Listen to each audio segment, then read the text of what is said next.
Good morning. You're listening to the BlainesWorld Show, heard each Wednesday here on the new WPVM LP in Asheville, North Carolina. You can also listen online and watch on WPVM's Facebook page. I'm your host, Blaine Greenfield, here in my Zoom studio in downtown Fairview, North Carolina. And each week we focus on the Asheville theater scene, as well as on positive news and information about people and organizations in both Western North Carolina and throughout the country. And toward that end, it's my pleasure to introduce you to the amazing Stephanie Hickling Beckman. Welcome aboard, Stephanie. Hey, Blaine. Thank you. Okay, and I should mention that Stephanie, I think we were talking off the air, is setting the record now. I think this is the 43rd time you've been on the air, or 44th? 44, 45, somewhere okay. in there. Stephanie's been a fantastic guest at least 7 or 8 times. And when she's not guesting on my show, she's been attached to the theater in one way or another over the last 17 years, mostly as an actor or director. She's proud to say that she's worked with most of the companies, which is certainly true, in Western North Carolina.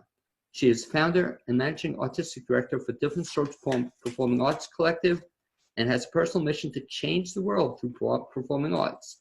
The countless directing credits included on her resume, particularly with Different Strokes, were Terrence McNally's Love, Valor, Compassion. We'll talk about that one in a second. From Ashes to Angel's Dust, A Journey Through Womanhood, The Laramie Project, and the Tectonic Project and Alabama Story are among her favorites. And Stephanie, I do believe you're an amazing woman in that not only do you direct, but you also act. You know, you also produce. You do a little of everything. Do you have a favorite thing you do? My favorite thing is directing, by far. Is it? It is. It used to be acting, and then once I started directing, I would rather do that than anything else. What got you into directing? It's interesting. Someone once asked me if I had ever considered directing. I said, and I quote, "I don't like actors enough to direct." But that's actually what got me into it. It's, as an actor, I'm only telling my character's story, and I can only control what happens in the life of that character from the inside. But as a director, it's like playing chess sometimes. I get to move the characters around as I see fit to tell the story that I want to tell. So I love the storytelling aspect of it. If you put 10 directors in a room and let them read the same play, you've got 10 different visions. And so I like the freedom of telling the story that I see in my vision. So that's what I like about it so much. One of the things I like about you and I like about Different Strokes is you also tell great stories, you know, and I guess that's the key, you know, how you choose it, but if you have a good story to work with, that's half the battle. It's mostly current events. And what's interesting is that we'll do a play and then it's like something will be in the news immediately about that thing that happened, or it'll happen and then the play will come up like a couple of months later when we've chosen it a year before. But it's just because I follow the news and I follow the pulse of the country and what people are talking about. And I choose my plays based on those things. So they're bound to show up in the news in a greater way eventually, but well, I've already chosen it. To give you the compliment, when we went through the list there, 2 shows in particular come to mind. The one is the Alabama Story, you know, which just knocked my socks off. I mean, that was as good as anything I've seen. That was the one you did at the was that the one at high school? The Alabama Story we did at the BB. That was the last thing we did at the BB, yeah. At last of the BB, which just incredible one. But then the last one you did at the high school was another very current story. That one was Best of Enemies. Yeah. And what was incredible, Stephanie, I think I've told you this, is that after I saw your production, I saw the movie. And no offense to the movie, I like your production better. I've heard that from several people. Did you really? Yeah. You know, I wanted to see it, you know, what they would do with it. And it was good. But yours was like, it's hard to say. One of the things tough, I'm a terrible critic because I like everything I see, especially if I know the people involved in it. So every time I see something you direct, I keep saying to myself, well, that's better than, you know, this is the best thing you've ever done. The one I was disappointed was you were too, before this pandemic hit, you had a show in the wings, right? You were going to do... Yes, Love, Valor, Compassion. It was actually going to be a remount. It was the very first play we ever did. Oh, was it? Before, and so we were going to remount it 10 years later to see not only, I wanted to see how I changed as a director, and I wanted to see how my vision of the play changed. So I was really excited about that, with an entirely different cast. And I did have a different vision of it than I did the first time, because it was also maybe the second play I ever directed. So I grew a lot between those 10 years. So I was really excited to see what it was going to look like. And why I was so disappointed in that one is that you didn't even get to do the opening week, right? You didn't get to do any of it. We went into quarantine 2 weeks before we moved into the theater. So, yeah. And the shame of it is you put together one of the most amazing casts, you know. Yes. I mean, whoa, it's everybody locally who's great. And Yes. And I imagine too, I have to believe it's going to be one of the more successful shows too. You know, I knew it was going to be. Yeah, I had every confidence but we still get to do it though. Now, so that's the question. So is the plan to do it as soon as you can? It is currently rescheduled for February of 21. Oh, fantastic. Yeah. Now, is that what you're going to do if we get going? You're thinking now you might open in January? Is that the plan? Or so our first play is scheduled for August, but because I know we won't be open by August, or people won't be ready to go back out into the theaters, this one we're hoping to live stream the first two that we do. And then we'll continue our season on from there. So we actually have a show in August, September, fantastic, October, and November. Because what's so fantastic about it, Stephanie, I don't know, well, I'm sure it's happening to you too, but I'm watching Hamilton, you know, mm-hmm. Yes. And I was crying, you know, and Cynthia says, why am I crying? And I can't explain it, but I was, you know, I can't believe how I missed. I mean, the show is great too. Had you seen the show before? I've seen it 4 times. Okay, this is the first time I had seen it. But I don't know the actors. Why I love Asheville Theater, because I know the actors, you know, I know the directors. But I can't believe I was in tears, you know, that I missed seeing shows, you know. Yeah. And live stream, let me ask you this, on the live stream, very exciting. Are you going to now try live stream at a theater where nobody's in the theater? You're going to try that? That is, we do have an option to try that as well. So we're looking at trying that, and the next one is a stage reading, so we will do that one just on Zoom. But yeah, we're looking at building an actual set and filming inside the theater. So we'll see what happens. Now that'd really be exciting, because I'm trying to think if anybody's done that, but I've done a couple of concerts and they're doing that way, you know, the live streaming. They're going over very well, as long as nobody's in the theater, you know. Yeah. The theater, you'd have some social distancing. Hopefully they won't be wearing masks, you know. Yeah. It wouldn't be quite the same. Well, the actors wouldn't, but the audience would have to. Yeah, so. or you won't have much of an audience. Right, exactly. That'll be interesting. Well, let's talk a little bit about what you're doing too, Stephanie, because to your credit, and especially knowing you, you know, you're not going to be doing nothing. So even when we've been closed, you've done a couple of shows now already, right? And I sort of think both of them. Yeah, they weren't planned. They were from local playwrights. So we held like stage readings for their plays, and that was the at least the one that you saw. So we're trying to keep busy with that. What was your reaction to those? I've seen several of them, and it's like from the time that we first saw a Zoom performance, it's grown so much. And I think people are now gotten the hang of how to use it to their advantage. So I'm seeing a steady increase of the quality of them. But when we first started, it was kind of like, I can't live like this. Right. But now I'm seeing ways that it could work really, really well for us. So, well, you're raising a good point, because I know a couple of performers, and especially I won't mention by name, a comedian, and he said he wasn't going to do anything. You know, I said, well, you can choose that route, but you're going to be not doing anything for a year, you know, whatever. Yeah. So since I booked a comedian and he was quite good, you know, through Zoom, you know, it gets better and better, but you have to be willing to try it. You know, otherwise you're going to be doing nothing. You know? I agree. For me, it's waiting. For me, it's been waiting for the right thing to come along. And I've never been willing to just not do anything, but I didn't want to force it and just do something for the sake of doing it, because I've never done theater like that.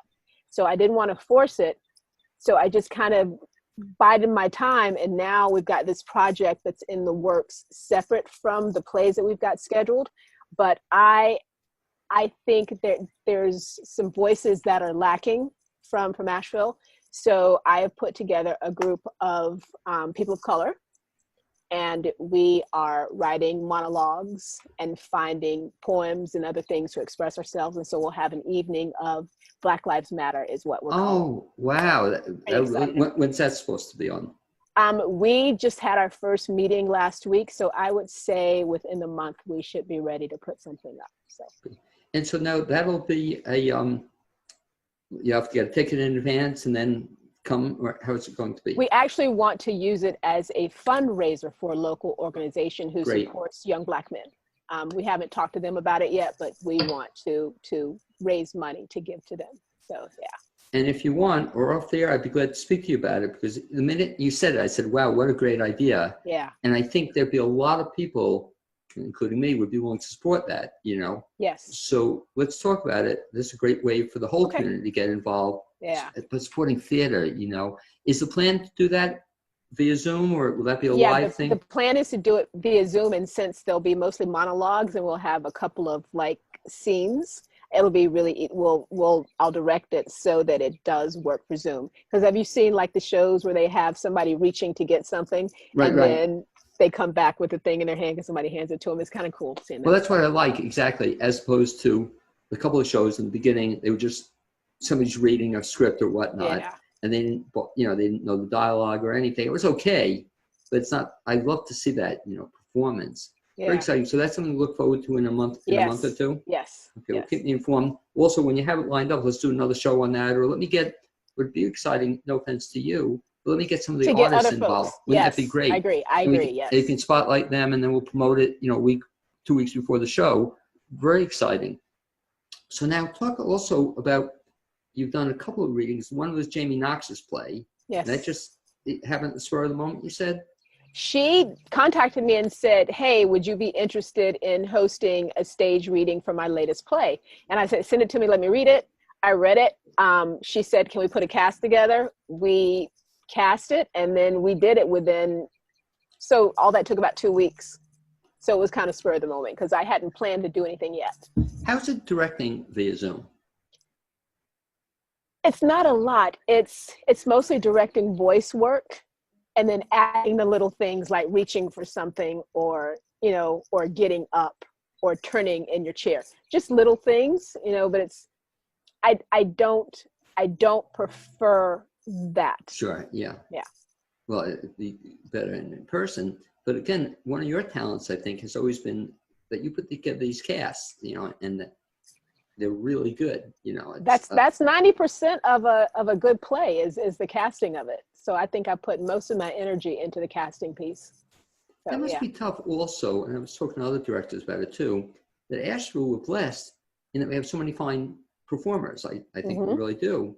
But that must be tough to have a lot of people. I mean, it's a nice problem to have a lot of people come out for a play, but it must be tough to choose the people. That's the easy part, but to tell the other people, you haven't chosen them. I hate it. I hate it so much. I don't do it anymore. Now my production manager does. I hate it. I love it. Oh, that's so bad. But what a great idea. So, you know, you'll choose them. You'll tell them the good news, and then that's an interesting thing to do. But it's tough, you know. And what's tough, Stephanie, is a lot of actors, and you probably know a lot of them, also get very disappointed, rightly so, but it really isn't personal, you know. And it's just, but I've heard, and you probably have heard this too, some people say they'll never go out for another play, they'll never audition again, or people play favorites.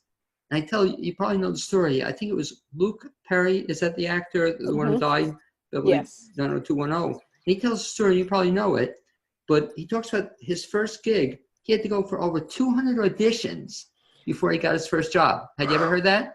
I heard he had a lot of auditions. I have the quote, but can you imagine, you know, and too many people I know in Asheville just kind of give up, or they say, you know, they can't get a gig, and it's a shame. Because I'm gonna tell you, as an actor, one of the things that I heard a lot before I started Different Strokes and started directing was people complaining about people casting their friends and casting, you know, the same actors over and over. And I experienced that hearing it as an actor. So I made up my mind that one of the things that I would not do was that. So I'm really proud of the fact that every single play that we do, I have at least 2/3 of the cast that are people who've not acted for different strokes before. And I'm really proud of that. So that everybody coming in the door believes that they have a chance at getting the role, because they do. And not only I think that's a cool thing to do, but it's also kind of exciting from an audience to watch, you know, because I eventually have my favorites, you know, some people just I really like seeing, but if you see them all the time, it's the same old. So to get some 2/3, that's pretty impressive. Other theaters will say a half. 2/3 is pretty impressive. You get lots of people audition for your plays? We just had auditions back in May for the season. Yeah. So early May 17th and 18th, we had auditions for the season. I had 85 folks come out for, we were casting at the time for just 3 plays. Wow. So that was 3 days of it. And Zoom is the perfect place to do auditions. I'll do this forever. Oh, because really? you can see the actor's face because they're able to put their script on the screen and they can read, and I'm looking right at them just like this. They're looking at the camera the entire time that they're saying their lines. And that's what a director wants to see. You want to see the facial expressions. You don't want to see actors fiddling with their hands and trying to figure out how to move their arms. So, well, do they then, when they audition, do they then supposedly get the part down before they audition for it, or they should? What I did this time, I don't usually do it, was I uploaded all the sides, and that's the pieces that they would read. I uploaded all of that so that people could go in and choose which parts they wanted to read for and have all those sides available. So a lot of them did the work before they came into the room, and it shows. I was going to say, probably as a director, you would tend to be impressed by that, right? Yes, they took time and effort. I mean, I had a couple people who were off book who didn't even need the script, so it's impressive. I mean, even as you say it, I'm impressed, but yeah, I'm saying to myself just to the contrary, and you could teach me about this too. You know, I say to myself, well, I'm not good at memorizing stuff, but that's a very self-defeating behavior, right? If you say that, you're going to be lousy. Exactly, that's true. Well, you psych yourself up and you psych yourself out. So we'll talk about how do you tell, I'll get a brief acting lesson from you. How do you tell actors how to memorize lines and dialogue? I don't really tell them. I tell them how I do if they have a problem with it. But most actors that come in the door that have experience have their own technique. For me, I listen to it. So I go in and I record all my lines, and then I listen to it when I'm in the car or when I'm cleaning the house or doing whatever that I can't use my hands and can't use the script. And then I find, for me, I write my lines over and over. I memorize what I can, and then I start writing them down. So it's just different techniques that different actors use. There are a couple of apps that help you as well, where you can have somebody record their lines, and then you can record yours. So then you can test yourself, different playback methods. So it's pretty cool. Does your son ever help you? No, but you know what's great about him? He can't help me because he doesn't read so well. But he can't help me learn mine. But with him, he was in The Wizard of Oz, right? Yeah. And he did Christmas Carol for like 3 years in a row. He was Tiny Tim, and then he played a lot of other characters. But Zay has this memory where he hears something a couple of times and he has it down because he's seen several of my plays, and then he'll be at home quoting the lines, you know, of 5 different characters. So it's pretty cool. I wish I had his memory. Now, so you think he'll be an actor? He says he wants to be an actor and a fireman. Okay. So we'll see. Well, we'll have to find a play about a fireman, you know, and then he can do both. But yeah, it was fun to watch him in The Wizard of Oz. You know, it's just cool to see him, and it looked like he had a good time with that. Did he? He did. He had a really good time with it. So, I love seeing him on stage. I can imagine. Talk a little bit then, what you're doing then in the interim so the theater's dark, you know, you're not doing plays, but you're still busy, I assume, doing other stuff. What do you do? What are you busy doing? I'm reading a lot of plays. There are especially the plays that we find in the new Playwright Exchange, because people are writing like crazy right now. And they're just uploading all of the stuff they're writing, they're uploading to this website. And so I get to go and pull down things that are as recent as last week. So it's been really cool reading those. It's been really cool concentrating on the company too, because we've been looking at our marketing stuff, and we're losing our bookkeeper. So we're in the process of hiring another bookkeeper. Mellon was our bookkeeper and development manager, but she is now the executive director at the Ridge Orchestra. Oh, so really? Oh, sorry. But I'm really, really happy for her. Oh, sorry to hear that. I was so excited when you brought her on board. You know, oh, man, yes. Did it make your job a little easier? She made all the difference in the world. Oh, what a talent. Yeah. So are you going to eventually be replacing her? We actually have the job listing is up right now. We've had several candidates respond. So we're going to narrow it down and then start interviewing. But she's going to stay around to help interview and to help in the interim. So she's still going to carry some of those responsibilities with her until we find somebody else to come in. A real talent, not only in, like I said, behind the scenes stuff, but a real talent as an actor, and a director. She's amazing. Yeah. Especially comes to Shakespeare stuff, Yes. Well, that was another show I was prized, and you did that too. You did the female version of Romeo and Juliet. And didn't you do a female version of something else? Was yours Julius Caesar, or that was somebody else? That was Montford. We did Romeo Loves Juliet. Romeo Loves Juliet. Yeah. And then you did another one. I just love some of the things you do. Another, and I loved it, was 12 Angry Men, but you had 12 Angry Jurors. I was going to say, can you imagine? Did you have to get permission to change that? Actually, and with a lot of older plays, the playwrights have started to include gender changes and stuff like that in their rights, in the permission for rights. And fortunately, Reginald Rose had already put that in there that we would be able to. But it's interesting, he wrote a separate script called 12 Angry Women, and he has 12 Angry Men. And then the directors have the choice to give the women the lines from the 12 Angry Women and give the men the lines from 12 Angry Men. I just used the 12 Angry Men script and cast it. Did you also do the one too, because you do this fairly often, the other play where you had, it was a men's play, a male play, and you made it a female play. Glengarry. Yeah, you did that? Glen Ross, yes. Wow, was that fun, Yeah. Because I had seen one of one of your favorites also, had years before, I don't know if you saw his version, but did you see when Dan Clancy did it? Yes, we did. And I just love that, Yeah. And I wish Dan gets back to the theater. I know you always try to get him involved. Yeah, he's busy being a new dad and a new husband right now. Yeah. But I really hope you get him on board. But then, how'd you get the idea to convert that one? Actually, that was not my idea. Sean Robinson. Right. Another talent. Actually presented that to me. He says, "What if you were to do Glengarry Glen Ross with an all-female cast?" And I was like, "That's brilliant," because I would not otherwise have chosen to do it. And we said, if we can get the rights to do it that way, then let's jump on board. And apparently, the rights to that were not easy. But I just wrote the playwright. I wrote Mamet, and his people got back and said, "Yeah, sure, do it." But apparently, he has shut down productions before for doing all-female casts because they couldn't get permission. And then when he had granted them before, he told them, "Yeah, you can cast as women, but you can't change the pronouns or you can't change the names." But he gave us carte blanche to do whatever we wanted to do. So we changed the gender and we changed just a couple of the names. But yeah, so no, but you'd have to not be able to change pronouns would kind of be strange to it. It's kind of a Shakespeare thing where you have men playing women, but they hold on to the his or her, so yeah. And talk about Sean too. He was in that other play we just talked about, and that I think was about the two most powerful. His performance in that play, again, the name of it was that was that was I'm sorry, Best of Enemies. Best of Enemies. His performance in that was as outstanding as I've ever seen. I just thought he was outstanding. He was brilliant. Yeah, and in Alabama, who was the lead in that? That was Janet Oliver. Janet Oliver was in it, and Sean David Robinson. And Molly played his wife. Yeah. Oh, so Sean was in both those?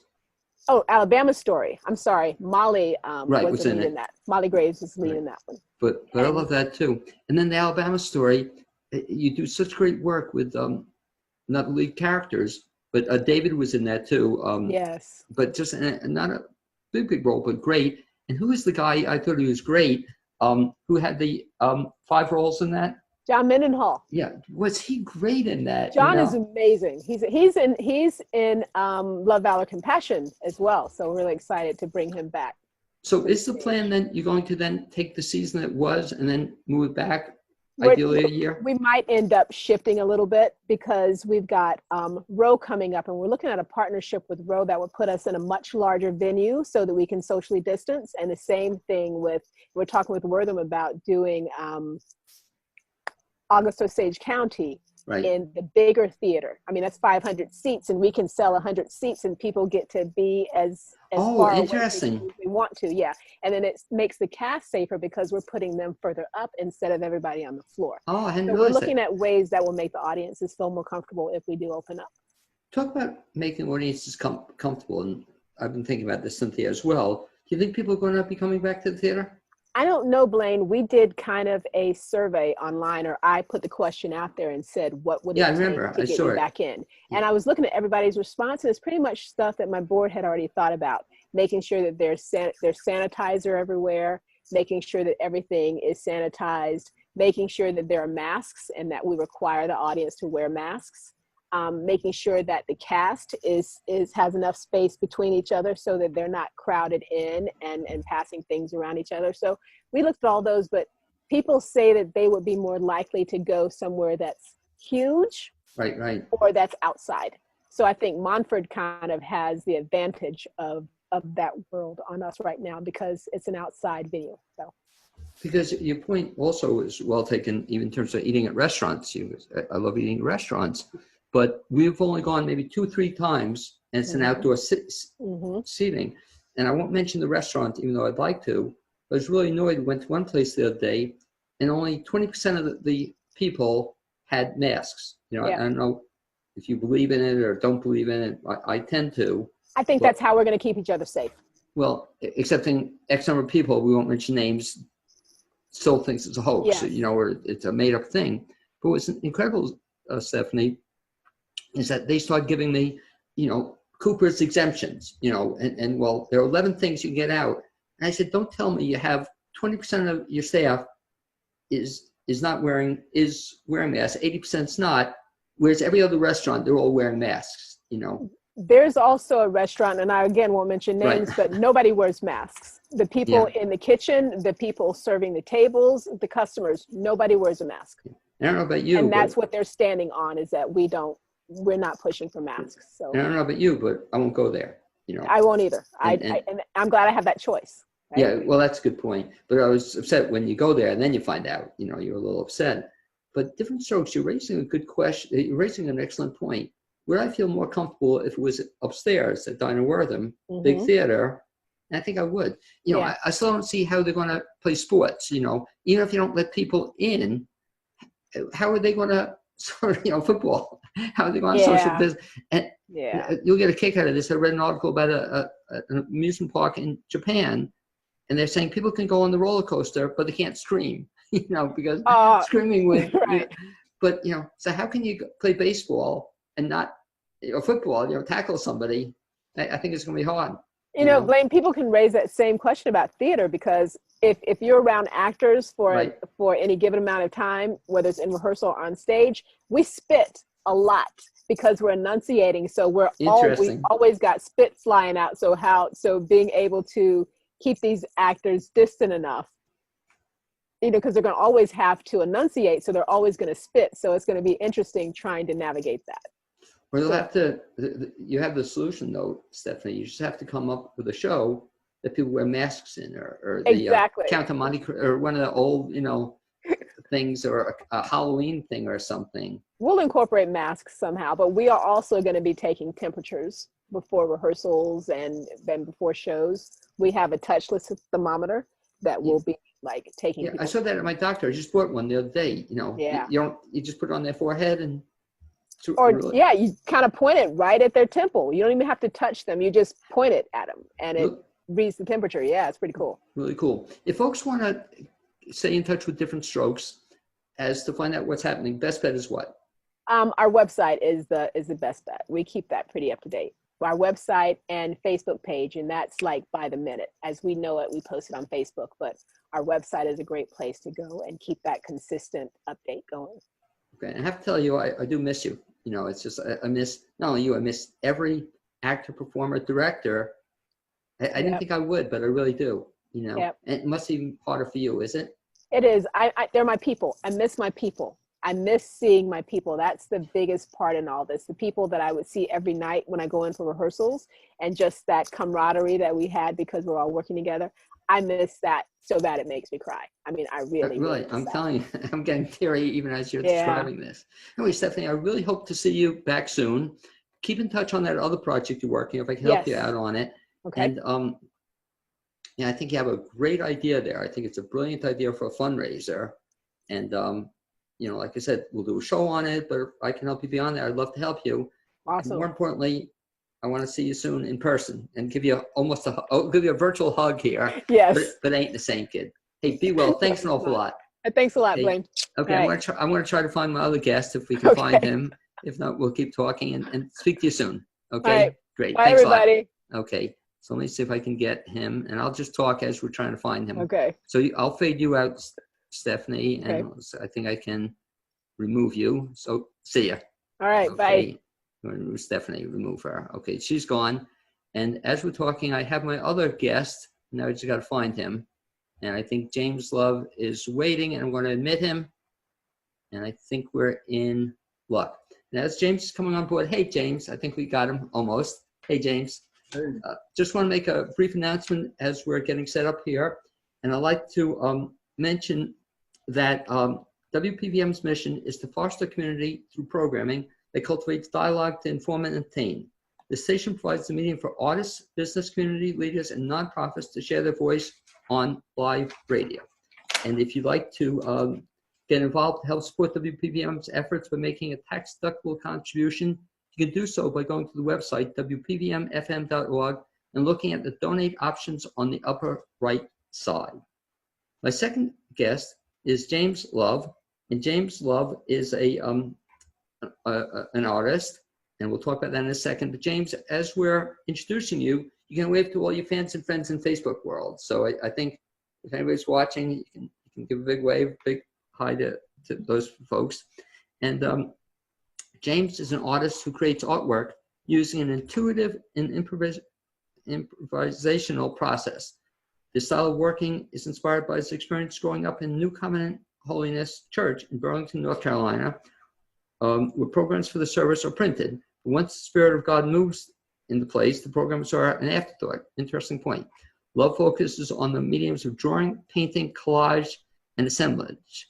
And James, how do you get into becoming an artist? Well, I've always been one. I remember, times in my childhood, literally everywhere I would go, I would carry around paper, pens, pencils, markers. I just needed something to draw with. So, yeah, man, I've always been one. I've always been one. When, as a kid, did you take art lessons? No, not officially. I more so did a lot of independent study. Like I would go to the library and see some of Da Vinci's sketches in his journal. Really into, I think it's not Keith Haring. I'm blanking on his name. He was a pop artist, did comic art with Andy Warhol, blanking on his name. But yeah, that was my way in. Earthworm Jim, little cartoon shows, Johnny Bravo, I just learned through independent study a lot of times when I was younger. My mom did enroll me in Arts Alive, which was an arts program in Burlington, North Carolina. So I did gain some experience there, but other than that, it was just my God-given eyes. And so that's what, again, I'm not an artist, not even per se, I'm not an artist, but is that something you said your God-given eye, and then you just kind of learn by doing, and the more you do with it, you get better in it? Yeah, man, I've just always been inventive. Myself and my friends, we would just have ideas, and at early ages, we would manifest those ideas. For example, me and my friend, Brandon Fuller, we came up with this idea for a burger called a cuddly cow.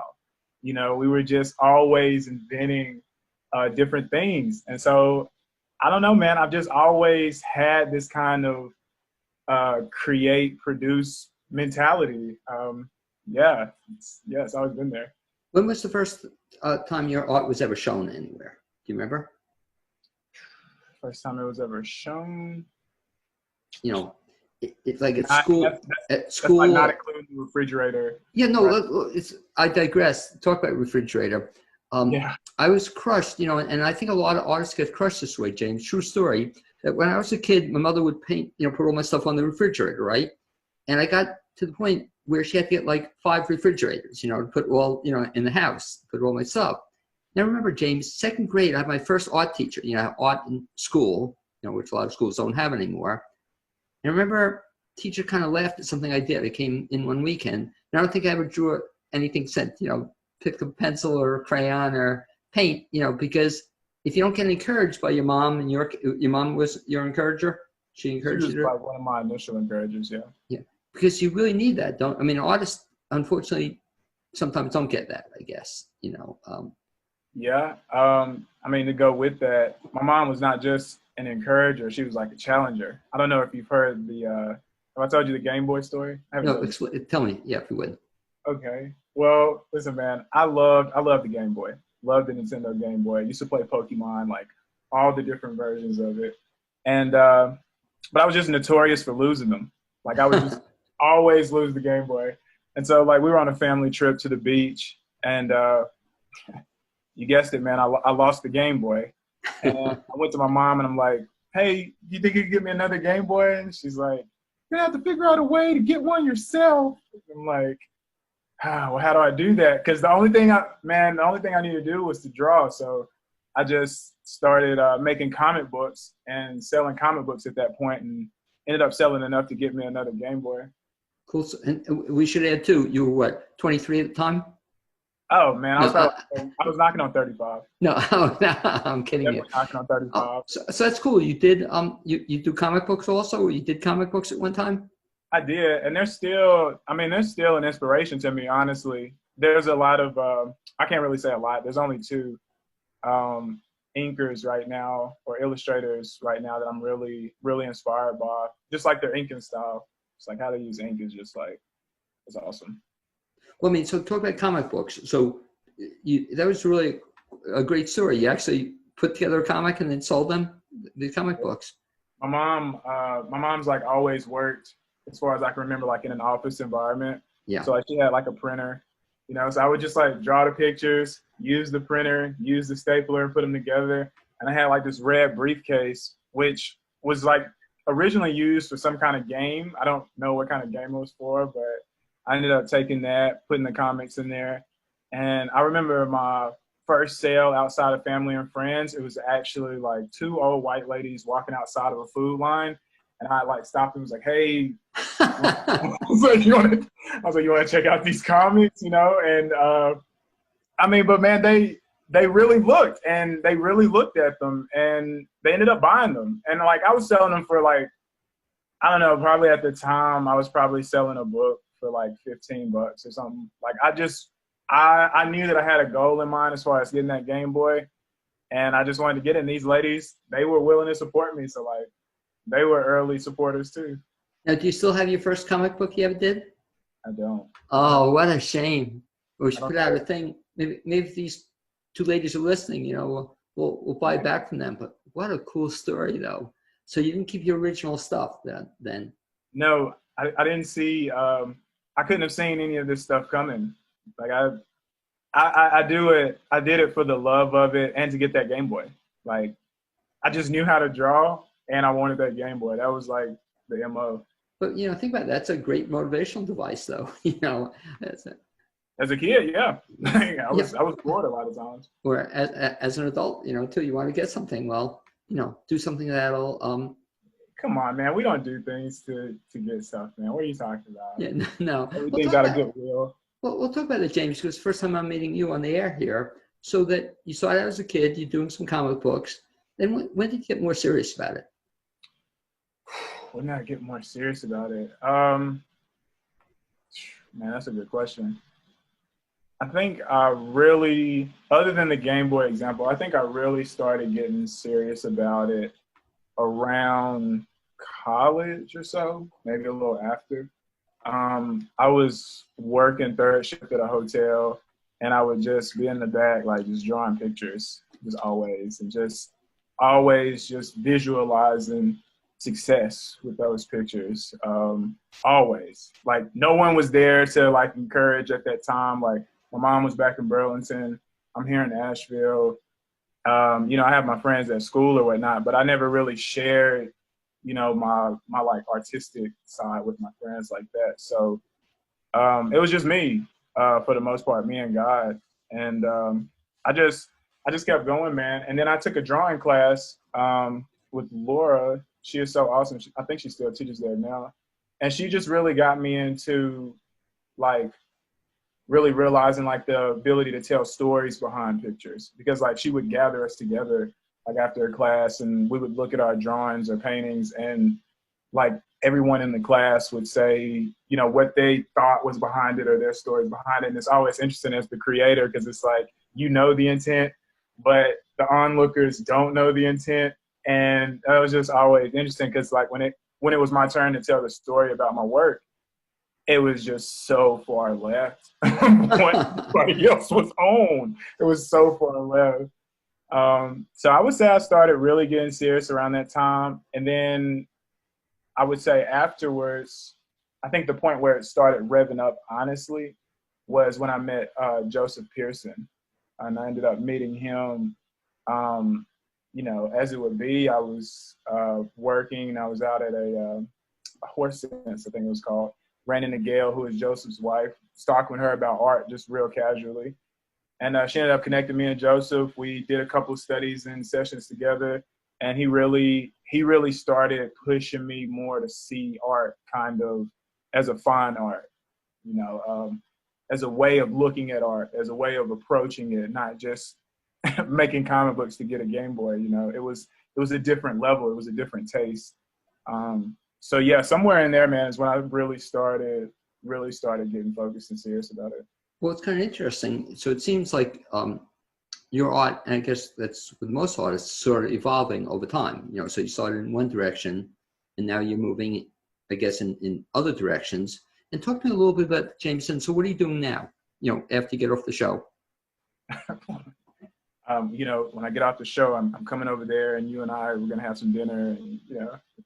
I'm just messing with you. You didn't even go for that. You know? I did. Okay. Right? That's when you know the joke's bad. You don't even go for it. Okay, go ahead. So I know, right? I know, Seinfeld. So yeah, I would say right now I'm working on what I consider to be a sort of campaign. I think because I've been known for being so varied, even been called like prolific and just like producing such a variety of work. After having a conversation with my mom and a couple of people on my team, I really want to start focusing in and being more consistent.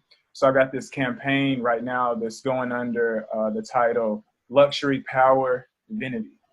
Like, that's just how the campaign is running. And so all of the imagery, all of the artwork that'll be produced during this time will all be basically my spin or my taste, my take rather, on high level taste, on fine art, on the highest level of art. So that's where we're starting at right now. Just kind of giving it like a trial run. I made a visual for it today, which I think is really cool. It'll be found on my Instagram, which is at I Paint for God. And it can also be found on my Facebook page, which is I Paint for God. Yeah, I just think it's awesome, man. It's got like a Black Panther in there, some really nice luxury images. Now you're painting. So you're primarily a painter, is that or what do you concentrate on? Right now, literally at this current moment, I'm concentrating on ink, concentrating on using ink as a medium. And that was really inspired by me researching about Chinese ink painting, as well as my love for the inkers of comics. But the Chinese ink painters and Japanese ink painters, their whole approach is more spiritual. It's more about what's not seen rather than trying to represent it exactly, you know, almost to an obsessive scientific level when you think about like a Da Vinci in like a Western tradition. There's just more kind of like how abstract expressionism started getting in the Western times, like more about what's within you, more about what comes through you. Maybe not even so much on an emotional level, but on a spiritual level.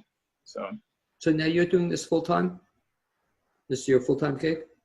Basically, yeah. Okay.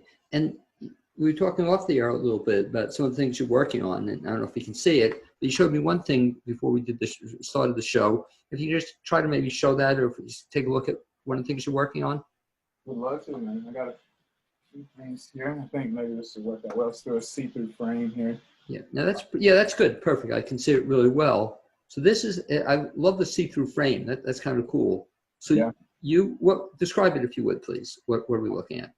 This is just one of what I call like the love prints. I have at least 4 of these made and a couple of ink landscapes. And so really what we're looking at here, man, is just I had made a design of a guy who I felt was almost like heroic in a way. So I just want his print there, and I'm really big on like expressive lines. I'm really trying to get the trees out of there so you can see these expressive lines. But I just did what I do, man. Like I know what I like, and one of the things I like is the expressive line. I love the fact that line is like so fundamental to drawing, so much fundamental to like design thinking, like other than space and maybe like the dot. And just to be able to like have my own mark with that, like my own individual mark with the line. I love it. And then I'm just a big fan of like the dance between the blacks and the whites, honestly. That's how I talk about it. It's like a dance between these two. I think it lends to a good drama, but I think it's a healthy drama. I don't think it's a bad drama. I just think it's a healthy drama. I think it makes the picture more interesting, and I think it gives the eye more to take in. Really big on visual pleasure, if I could use it that way, visual satisfaction.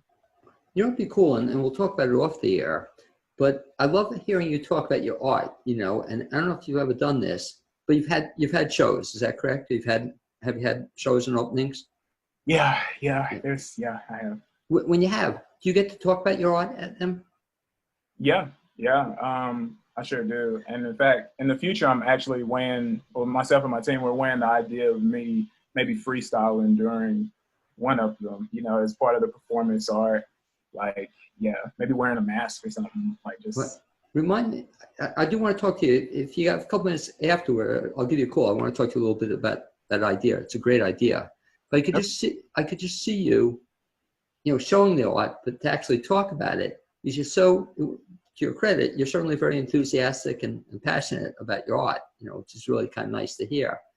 And why I find it refreshing is because I find that some artists love to paint and draw, but they don't want to talk about their art or promote it, you know, and I have a line I use a lot, James, from a guy by the name of Ken Blanchard.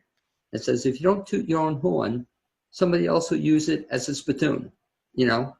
And I don't know if you've seen it, but I met too many artists, too many performers that never want to talk about their own work, you know, that their work is just to draw, paint, or create, and it's somebody else's work to promote it. But I think you have to be involved in that a little bit.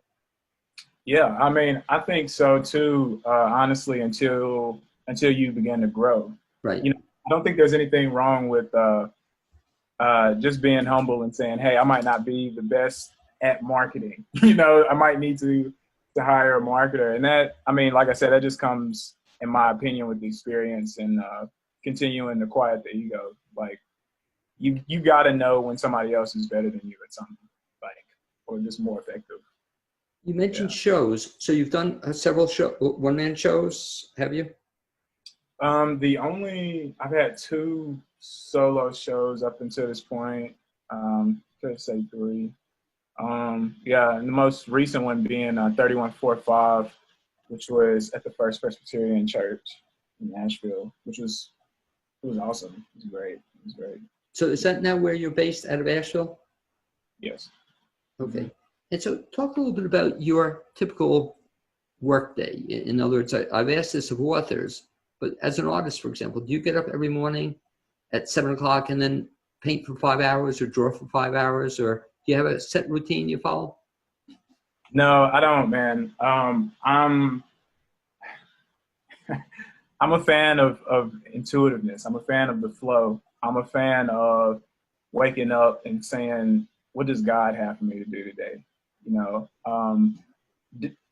I do have like a list of things that I want to get done throughout the day, but it's not like at 7 o'clock, I have to do this. At 3 o'clock, no, I don't want to do that to myself.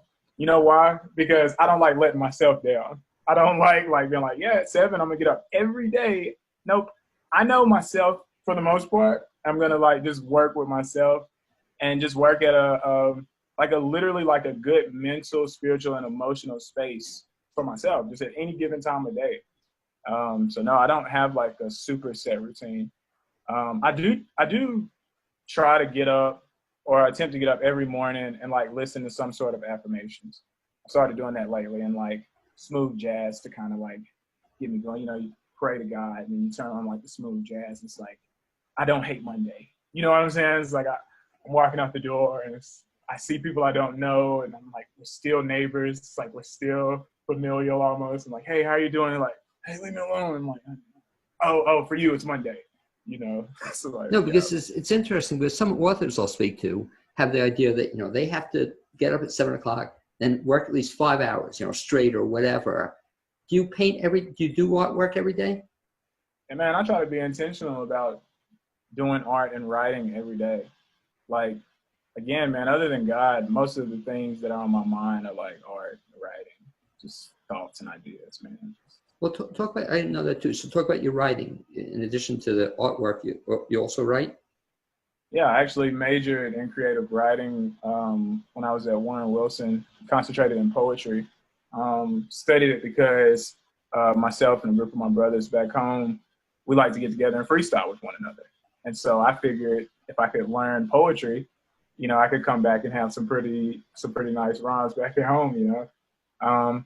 And I don't think it panned out how I thought it was, but it was still, yeah, it was still a good tool to pick up. Here lately, though, I've been into fiction, writing like fiction books.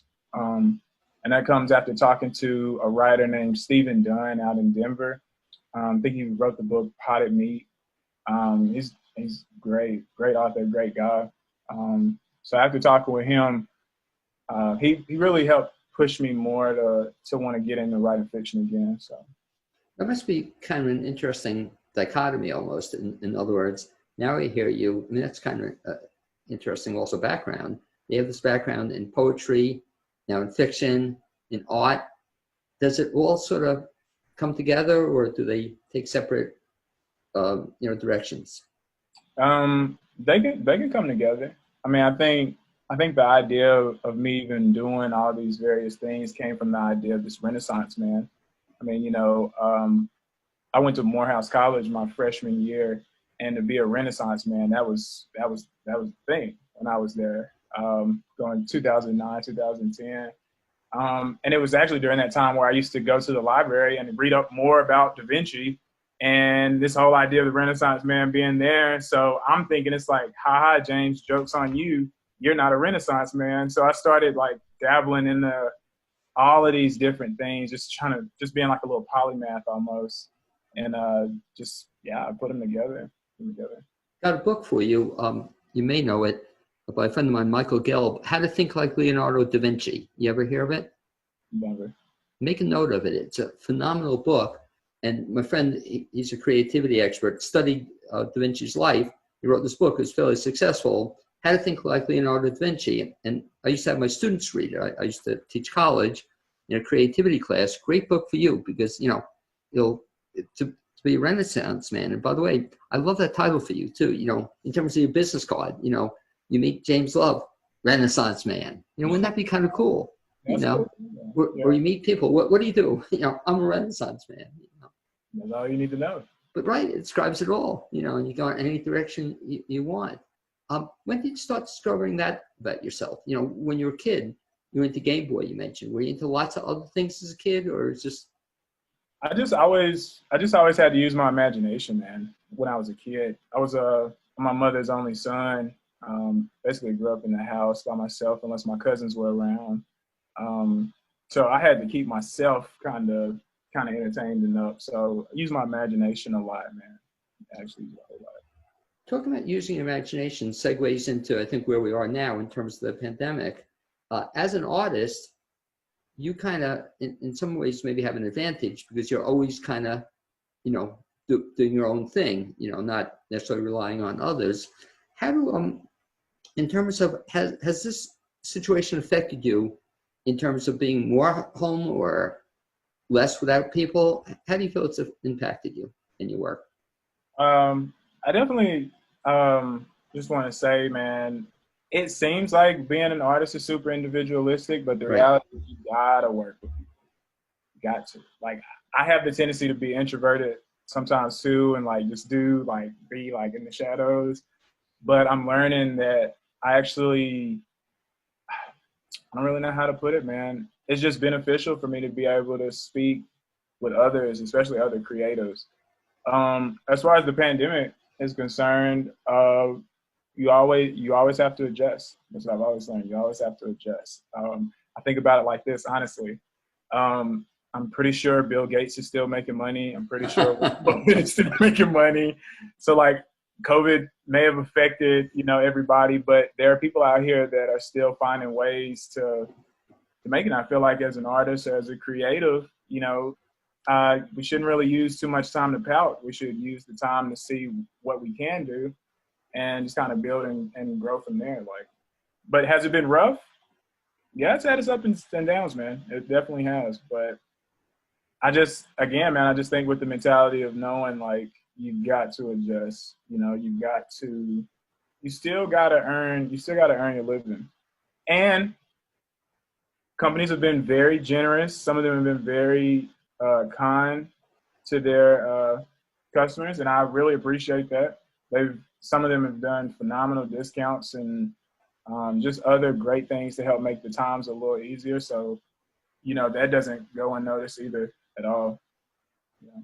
Two final questions. One, you showed the one piece of art. Do you have something else handy or anything else you can show us? Or in the back on the wall, is that yours? I see something on the wall. No, that's just where I was making something and okay.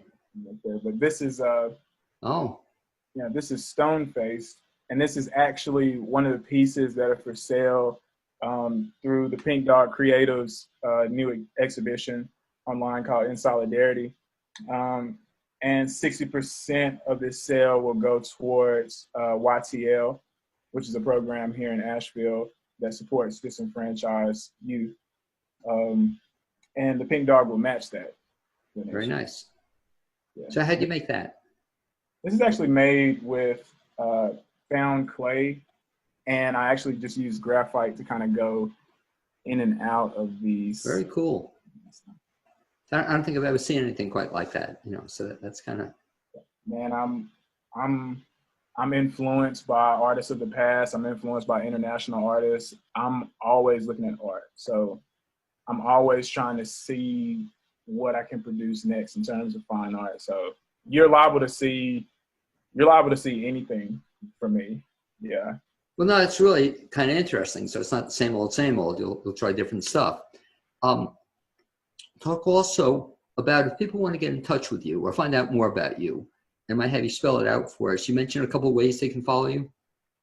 Yeah, they can definitely follow me on my website, which is www.ipaintforgod.com. Okay, let me just make sure I have it. I Paint for God? Yes. Okay, ipaintforgod.com, one word, your website. And how else could they follow you? I'm on Instagram at the same name, at iPaintForGod. I'm on Twitter at iPaintForGod. And I also have a Facebook page, a personal page, and a business page.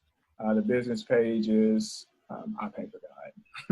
No, to your credit, from a marketing standpoint, it's good. It's consistency, which is what you want to try to accomplish. Anyway, thank you, James, for being my guest the second half hour on the BlainesWorld Show. Also, again, I'll have you repeat once more the website and Facebook page is. I'll have you repeat it.